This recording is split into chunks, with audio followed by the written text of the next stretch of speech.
முருகப்பெருமானுக்குரிய மிக முக்கியமான வழிபாட்டு நாட்களில் ஒன்றாக கருதப்படுவது பங்குனி உத்திரம் ஆகும். இந்த நாளில் ஏராளமான பக்தர்கள் காவடி சுமந்து வந்தும் பால்குடம் ஏந்தி வந்தும் முருகப்பெருமானை வழிபடுவது வழக்கம்.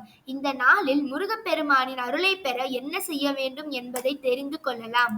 பங்குனி மாதத்தில் வரும் மிக முக்கியமான விரத நாள்தான் பங்குனி உத்திரம் ஆகும்.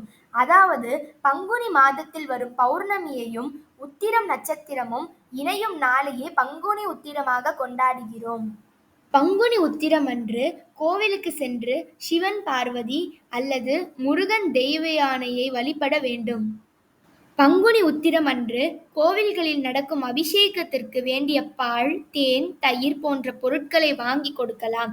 இதனால் தெய்வங்களின் மனம் குளிர்ந்து நாம் வேண்டும் வரங்களை அளிப்பார்கள் என்பது நம்பிக்கை. பங்குனி உத்திரம் அன்று காவடி எடுப்பது மிகவும் விசேஷமானதாகும். முருகனுக்கு காவடி எடுப்பதால் முருகப்பெருமானின் பரிபூரண அருளை பெற முடியும். பங்குனி உத்திரம் அன்று உணவை தவிர்த்து விரதமிருந்து முருகனை நோக்கி மந்திர ஜபம் செய்வது, தியானம் செய்வது ஆகியவற்றை செய்வது சிறப்பு. பங்குனி உத்திரம் அன்று கோவில்களில் நடக்கும் பூஜைகளுக்கு பூ, பழங்கள், தேங்காய், விளக்கு ஆகியவற்றை வாங்கி கொடுக்கலாம். இந்த நாளில் மந்திர ஜபங்கள் செய்வது, புனித நூல்களை வாசிப்பது, தெய்வீக கதைகளை கேட்பதும் புண்ணியமான பலன்களை தரும். குறிப்பாக திருப்பாவை, திருவெம்பாவை, கந்த புராணம் உள்ளிட்ட தெய்வீக நூல்களை படிக்கலாம்.